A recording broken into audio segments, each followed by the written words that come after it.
ma bëgg il faut mu jàll dama ne mayatun benn Baye Fall mu fi jaar barkeb sëñ jiir waral sugu Baye Fall bu fi jaarate dana la rey wala barkeb sëñ jiir waral sugu Baye Fall bu fi jaarate dana la rey wala salaamaaleykum wa rahmatulah sëñ Mamour Ndaw maa ngi lay jaar baax Ndaw mbaa am nga jàmm alhamdulilah murit bu ñuy wax Salihu Lam alali Cheikh Moussa Fall Falilou mooy tabal bataaxal bi ci loolu yi nga ko doon laaj ci mbir moom amoon fii ci boo weesoo rond-point wu Daara Jolof rond-point wu astafurlah lazim rond-point wu Touba Belal jëm Aliya avant ngay àgg ko tëli soxna may bi dafa mel ni Baye Fall yi dafa am gone yu fi dajaloon doon football ni duñ ko bàyyi Baye Fall yi nag beneen équipe moo fi ñëw biñ fi ñëwee nag doon topp gone yooyu gone yi daw ay dongay daara gone yu bari la sama borom dogal biñ leen toppee am na benn Baye Fall bu toogoon ci ginnaaw 406 bi léegi nag Baye Fall bi oto bi tourné nag Baye Fall bi daa daan gars yi dem jàll bàyyi ko fa fañ ko bàyyi ci koñ boobu nag waa koñ ba génn mobilisé wu génne seen i yat ak seen i nangam ak di commencé koo dóor ak di jëli mool di ko ay xeer di ko xaañ Baye Fall bi daw dugg ci biir kër gi ngir rawale boppam kër gam dugg nag ñu doon ñu baax ñu ubbil ko néeg bi mu dugg ci biir ñu tëj ko ci biir néeg bi nag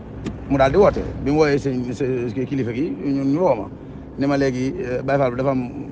Baye Fall bu dee bu gaa yi bàyyi fële ci boor yi corniche u Belel na ngeen dem seeti ko ndax dafa mel ni kat mi ngi ci risque ndax waa koñ beneen dañ koy rey man ci laa dog li ma doon def daal di wàññi ko ñëw ci place bi même place bi ma ñëwee maa ngi fekk mbooloo mi bari waay gi fa mbedd mépp la ñu occupé yàlla dogal na bi ma ñëwee nag ba fa ne xool mbooloo mi xam ni lii ñu wax dëgg la ma daal di avancé sama oto croisé premier dugg ci biir mbooloo mi ak Baye Fall yi mandal wàcce ay Baye Fall ñooñu tas mbooloo mi xàjji ko kenn ku nekk daw wut foo jëm xale yi ci jot a jàpp nga xam ne dañoo yoon ay xeer ak yooyu bëggoon koo dóor Baye Fall yi daal di daw léegi nag ñu jàpp ci ay gone ma àgg ci kër gi nga xam ne moom lañ tëj Baye Fall bi wax waa kër gi ñu ubbi ko génnee Baye Fall bi moom mu ñëw yéegaat ci oto bi man ma arrière léegi ñëw nag ñi ñu àndaloon équipe bi mu àndaloon ma ni leen léegi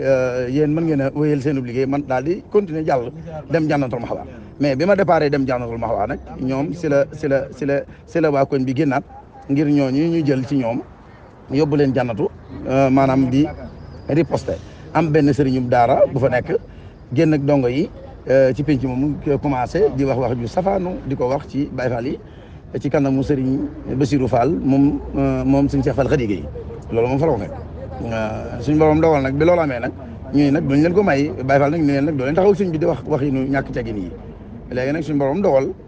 bi loolu amee ñu daal di gën a xuus biñ gënee xuus nag ma ne leen ma ñu ne duñ ko def léegi nag foofu nag ci la gone yi arrière nag commencé yi jël ay xeer di ko sànni ñii yéeg ci kaw terrasse yi di ko sànni Baye Fall yi ba xaañ nañ ci ay Baye Fall yu bare waaye yàlla dogal na ñëpp jàpp nañ leen tënk leen yàlla dogal na ñëpp téye nañ leen ba teg leen ci oto yi ñi ngi jëm Jannatul Mahwa toj nañ ci benn pare-brise oto boo xamante ni mooy camion bi ñoom Mbacke Diop yoroon ñoom buuna ak Baye Fall yi ñu xaañ ci ñu bare nii la mbir mi demee man dañ maa dëppaat ma ñëwaat pour defe si intervention bi ma ñëwee fekk naa daanaka yëf yi catee léegi nag no ma leen a assisté rek ñu confirmer loolu ñu may leen génn leen fi ne nii ñu ngi génn fi may waxee yow nii départ nañ ba ñuy génn foofu mbir moom ca barab boobee mu amee woon yem na fa fi ne nii waaw li ci des nag mooy sëñ bi